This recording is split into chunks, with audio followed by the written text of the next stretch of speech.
And I think being a director, you have to have simultaneously a huge ego and no ego.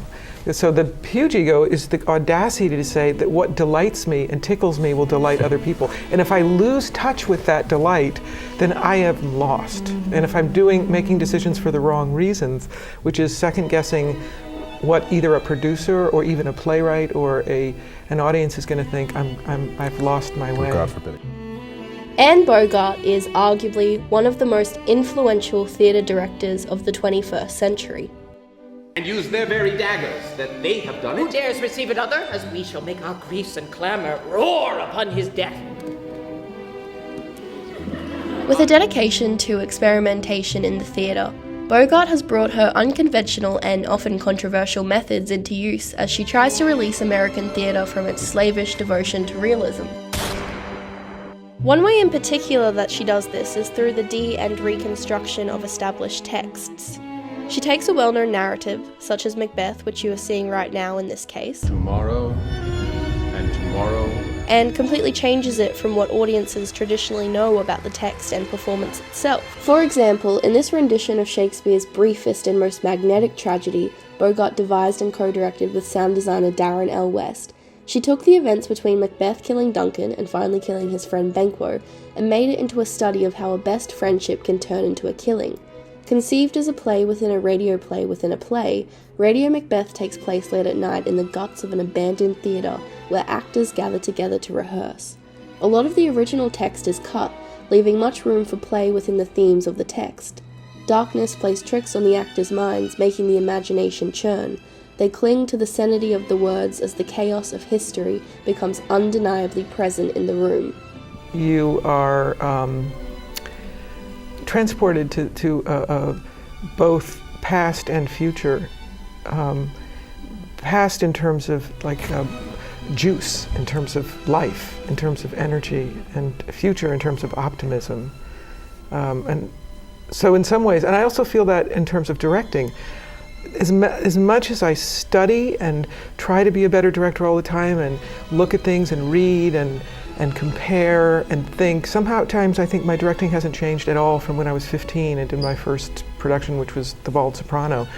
And that the same sense of space and time exists inherently, so I don't actually ever get any better or worse. It's the same always, oddly enough. To understand the sheer influence of Bogart's work, we must first understand what it was born out of. According to Alika Lamp, Bogart's affinity for creating formal work, making physical expressions equal to verbal expression, is largely due to her discomfort with staging in a Stanislavskian psychological manner. She wonders how any theatre director or spectator today could be interested in psychologically motivated acting for its own sake. I am blind, Grian. I cannot see anything. I remember stories. I am a chronicler. I record history. The past is past. The dead are dead. We are living now. The reigning acting method in the US when Anne Bogart first started out was known as the method, which is a derivative from Stanislavski's system designed in Russia in the early 1900s. Despite Stanislavski's system not yet being completed, former pupils of his brought it over to the States where it eventually mutated into a bastardized offshoot version known as the method, in large part thanks to Lee Strasberg at the Actors Studio. You have that naturally, but when you did it here, you went so much with the personal thing that you lost some of the things that she had. Method acting relies on the major emphasis of the release of emotion and emotional recall in the actor, and most actors working within this module seek to experience in real life the emotion they want to perform in the play. It really can't get any more realism than this. During the middle of the last century, a seismic cultural shift occurred in America. It was marked against events such as protests against the Vietnam War, marches for civil rights, and the birth of abstract expressionism, postmodernism, and minimalism. During the 60s, this cultural explosion caused an artistic revolution across the nation, and it altered the way artists thought about their processes, their audiences, and their role in the world. They rejected the insistence by the modern dance world upon social messages and virtuosic technique, and replaced it with internal decisions, structures, rules, or problems, and this philosophy is at the heart of both composition and viewpoints. Bogart's working form. Viewpoints originally were devised by dance choreographer Mary Overley. Upon meeting Mary at the New York University in '79, it became clear to Bogart that Mary's approach to generating movement for the stage was applicable to creating viscerally dynamic moments of theatre with actors and other collaborators. In conjunction with Tina Landau, they created the system of 9 viewpoints for actors and theatre practitioners. Viewpoints became an opportunity for discovering new moments in theatre.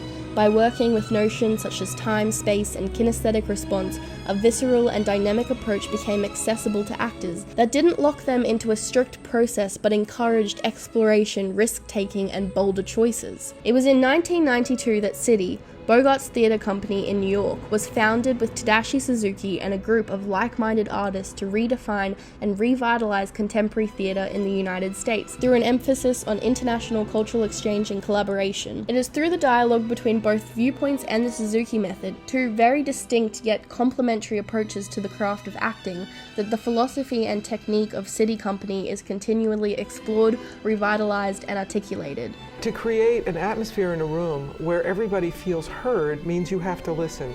And when you say, what do? You set up an environment where actually people feel heard. And that's something you can't actually fake, real listening. And I think that is I think if there's 2 parts of the recipe for collaboration, one is to listen and the other is to respect. Seriously respect the people who are in the room with you.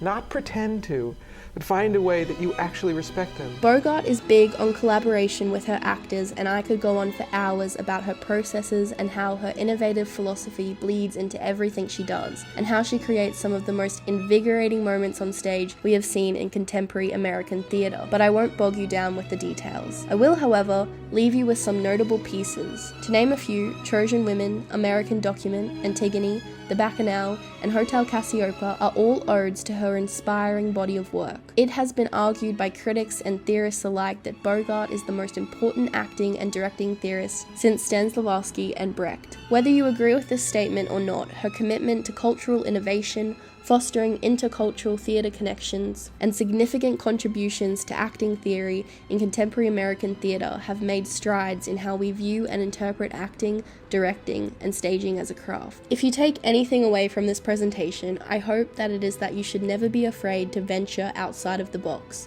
Fear is always welcome in the theatre. This has been a video essay on the philosophy of Anne Bogart. I'm Jasmine Prasser, and I thank you for your time.